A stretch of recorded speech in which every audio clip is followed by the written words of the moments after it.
Number के या तो वो टर्मिनेटिंग डेसिमल एक्सपेंशन होता है या फिर वो नॉन टर्मिनेटिंग डेसिमल एक्सपेंशन होता है। क्वेश्चंस मैं आपके लिए अभी सीरीज में लेकर के आऊंगा, पर्टिकुलर रेशनलाइजेशन ऑफ डिनोमिनेटर के अच्छे अच्छे क्वेश्चंस आपको वहां करवाऊंगा। तो एक्सपोनेंट लगा हुआ है, आप इसको ऐसे ना माइनस के नहीं लिख सकते। तो क्या कर सकते हैं सर हम इस केस में, अगर कहीं पर हमें 2 की पावर नेगेटिव दिख रही है, जब तक आपको नहीं पता होंगे ये सारी चीजें आपको नहीं पता होंगी, तब तक आपको हमेशा इन चैप्टर्स में दिक्कत। हे मेरे बच्चा बाड़ी, कैसे हैं आप सभी लोग। उम्मीद करता हूं कि आप लोग बहुत अच्छे होंगे। आप सभी का स्वागत करता हूं Unacademy class 9 and 10 foundation YouTube channel में। आज का ये सेशन क्लास 9 के बच्चों के लिए बहुत इंपॉर्टेंट होने वाला है।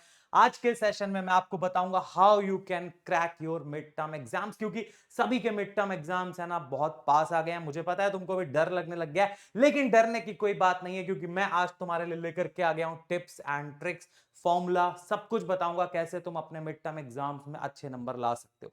बस तुमको है ना ये सेशन एंड तक देखने का है। तो देखो how you can crack your CBSE 9 mid term exams, ठीक है। तो देखो आपको पहले मैं एक बार कंटेंट की तरफ ले चलता हूं कि कौन कौन से चैप्टर्स हमारे इस बार आने वाले हैं। तो देखो सबसे जो पहला चैप्टर है वो है नंबर सिस्टम, है ना, जो कि काफी ब्रीफ चैप्टर है, सभी को पता है। बच्चों को डर भी लगता है, रेशनलाइजेशन भी है इसमें, एक्सपोनेंट भी है, लेकिन डरने की कोई बात नहीं है, सब बताने वाला हूं आपको अभी। दूसरा चैप्टर है पॉलिनोमियल्स, तीसरा चैप्टर है कोऑर्डिनेट ज्योमेट्री, अगला चैप्टर है लीनियर इक्वेशंस और एक चैप्टर आ रहा है लाइंस एंड एंगल्स, राइट। इतने ही चैप्टर्स आ रहे हैं।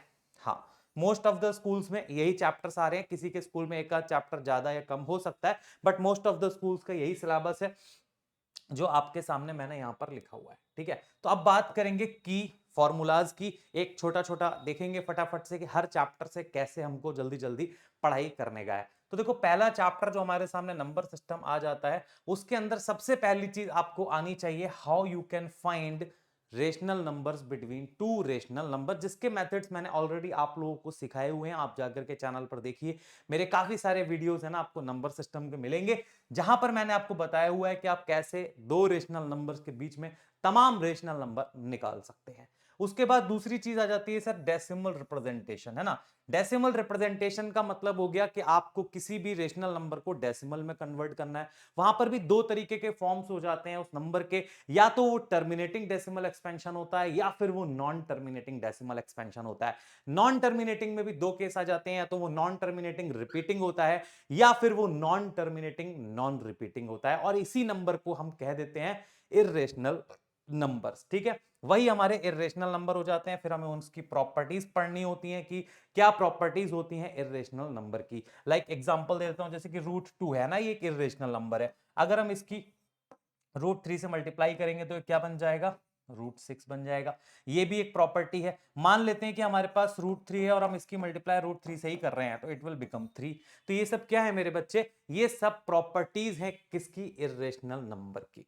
इसके बाद आ जाता है हमारे पास इस चैप्टर में कि कैसे हम किसी भी नंबर के डिनोमिनेटर को रेशनलाइज कर सकते हैं, ठीक है। तो रेशनलाइजेशन ऑफ डिनोमिनेटर को समझेंगे यहां पर। मान लीजिए suppose we are given a number, हमारे पास एक नंबर है जिसका डिनोमिनेटर क्या है, इर्रेशनल है, ठीक है।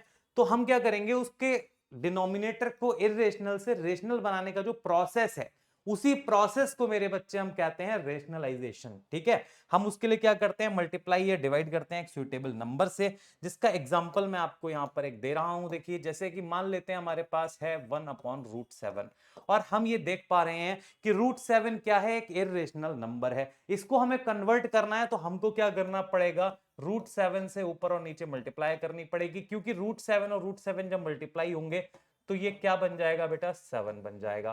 तो इसी प्रोसेस को बस हम कह देते हैं कि सर ये रेशनलाइजेशन ऑफ डिनोमिनेटर हो गया। एक और एग्जांपल मैं आपको दे देता हूं, मान लेते हैं कि 3/2 + √3 ऐसा कोई नंबर है और आपको इसको भी रेशनलाइज करना है। तो हम क्या करेंगे, इसमें भी हम मल्टीप्लाई कर देंगे किससे, 2 - √3 से, क्योंकि ये इसका क्या है, कॉन्जुगेट है सर। तो जब 2 + √3 2 - √3 मिलेगा, यानी कि a + b a - b यानी कि a² दैट इज 4 - 3, क्योंकि √3 का स्क्वायर 3 होता है। और ये क्या हो गया, 3 × 2 = 6 - 3√3, ठीक है। तो ultimately what you have, 6 - 3√3 upon में क्या आ गया, 1। मींस आपका जो डिनोमिनेटर जो कि इतनी देर से इरेशनल था, वो तो अभी रेशनल बन गया ना। बस इसी प्रोसेस को हम रेशनलाइजेशन ऑफ डिनोमिनेटर कहते हैं। इस पर और भी क्वेश्चंस मैं आपके लिए अभी इस सीरीज में लेकर के आऊंगा, पर्टिकुलर रेशनलाइजेशन ऑफ डिनोमिनेटर के अच्छे अच्छे क्वेश्चंस आपको वहां करवाऊंगा। इसके साथ में देखो लॉज ऑफ एक्सपोनेंट है ना, ये भी इस चैप्टर का एक बड़ा ही शानदार टॉपिक है। तो देखो क्या होते हैं लॉज ऑफ एक्सपोनेंट, आपने क्लास 8th में भी पढ़े हैं। मान लीजिए कि बेस कहीं पर सेम है और पावर अलग अलग लगी हुई है और बीच में मल्टीप्लाई लगा हुआ है, तो ऐसे केस में क्या होता है, पावर ऐड हो जाती है। जैसे कि मैं आपको एग्जांपल के तौर पे अगर बताऊं, तो 2 की पावर अगर 3 है और 2 की पावर 5 है, तो ये हो जाएगी बेटा इस लॉ के हिसाब से 2 की पावर 8, क्योंकि जैसा कि मैंने आपको बताया कि पावर ऐड हो जाती है। इसी के साथ में अगर मान लीजिए डिवाइड लगा हुआ है और बेस शुड बी सेम, ठीक है, अगर मान लीजिए कि बेस सेम है, तो हम उस केस में क्या करेंगे, अगर कहीं पर बेस सेम है और बीच में लगा हुआ है डिवाइड, तो 2 की पावर 3 और बीच में है 2 की पावर 1, तो इट विल बी लाइक 2 की पावर 2, क्योंकि यहां पर क्या हुआ, पावर जो है वो माइनस हो गई। ठीक है, सभी को आई होप कि ये चीज समझ में आ रही होगी और बहुत ही अच्छी तरीके से ये चीज सभी को समझ में आ रही होगी। मान लेते हैं कि a की पावर m है और उसके ऊपर एक पावर और लगी हुई है, इस केस में क्या होगा, पावर के ऊपर मल्टीप्लाई हो जाएगी। जैसे कि मान लो 2 की पावर 3 है, ऊपर 2 की पावर 5 है, इसकी आप मल्टीप्लाई कर लोगे तो 2 की पावर 15 बन जाएगी। सिमिलरली अगर बेस अलग अलग है लेकिन पावर सेम है, जैसे कि मैं एग्जांपल देता हूं, 2 की भी पावर 3 और 5 की पावर भी 3 है, तो इस लॉ के हिसाब से इन दोनों की मल्टीप्लाई होकर के 10√3 बन जाएगा। ठीक है, ये सारे लॉज हैं, बड़े इंपॉर्टेंट हैं, मान लीजिए। ठीक है, सभी को आ रहा है। और किसी की भी पावर अगर जीरो होती है तो आपको ये समझना होगा कि जो आंसर है वो 1 आता है। ठीक है मेरे बच्चे। अच्छा, ये तो बड़ा ही इंपॉर्टेंट लॉ है भैया। अगर मान लीजिए 2 की पावर माइनस का 3 है ना, तो कई सारे बच्चे कहते हैं सर आंसर माइनस का 8 आ जाएगा, जो कि बिल्कुल गलत बात है। अगर नेगेटिव एक्सपोनेंट लगा हुआ है, आप इसको ऐसे है ना माइनस का 8 नहीं लिख सकते। तो क्या कर सकते हैं सर हम इस केस में, अगर कहीं पर हमें 2 की पावर नेगेटिव दिख रही है, तो हम पहले इसका रेसिप्रोकल करेंगे, जिससे कि वो पावर क्या बन जाएगी, पॉजिटिव बन जाएगी, और हमारा जो आंसर है ना वो यहां पर देखिए इस तरीके से आ जाएगा बेटा 1/8। बोलो किस किस को यहां तक समझ में आ रहा है। तो देखो एक ब्रीफ था छोटा सा आपके लिए, जिसमें नंबर सिस्टम की मैंने आपको चीजें यहां पर बताई हैं। अगर आपने इतनी चीजों पर फोकस कर लिया तो यकीन मानिएगा आप मिड टर्म एग्जाम्स को बहुत अच्छे से क्रैक कर पाएंगे। ठीक है ना। इसके बाद अब मैं आपको लेकर के चलता हूं पॉलिनोमियल्स चैप्टर की तरफ। देखो पॉलिनोमियल्स चैप्टर में क्या है, मेन चीज मैं आपको बता देता हूं थोड़ा सा, है ना। तो पॉलिनोमियल्स चैप्टर में आपको एक तो फैक्टर थ्योरम और एक रिमाइंडर थ्योरम, इन दो चीजों को अच्छे से समझना है।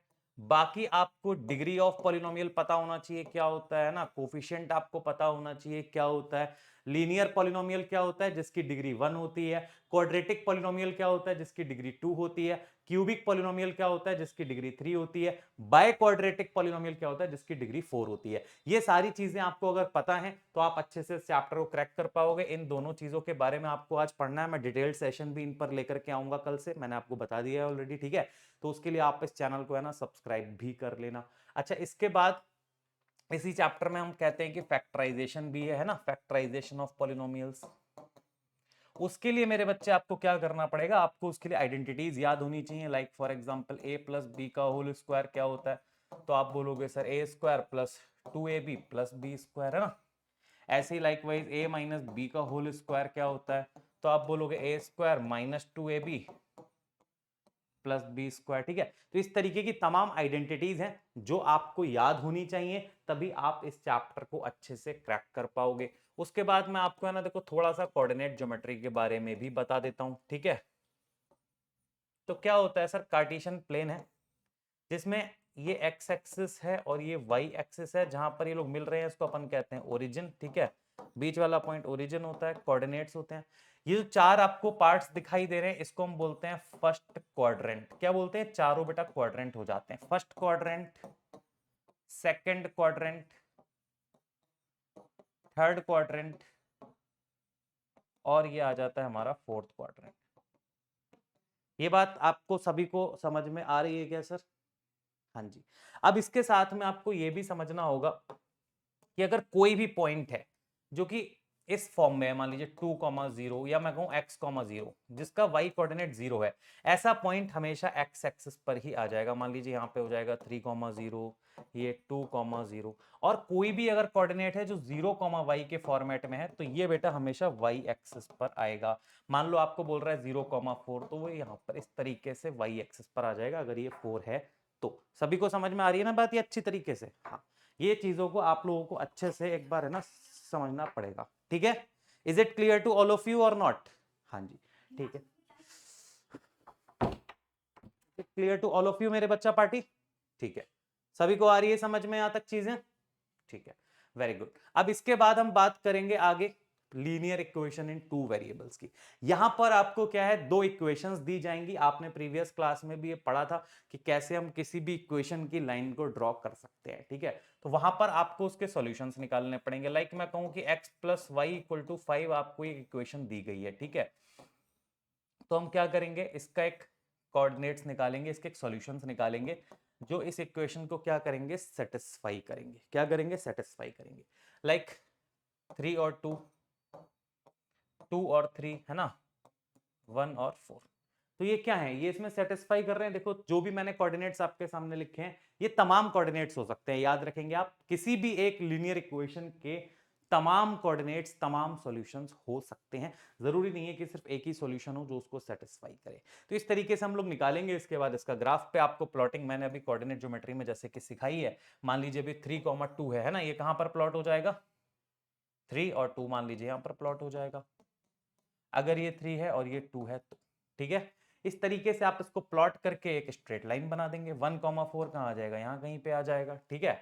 2,3 कहाँ पे आ जाएगा, यहीं कहीं पर आ जाएगा, एक स्ट्रेट लाइन बन जाएगी। समझ आ रहा है सभी को?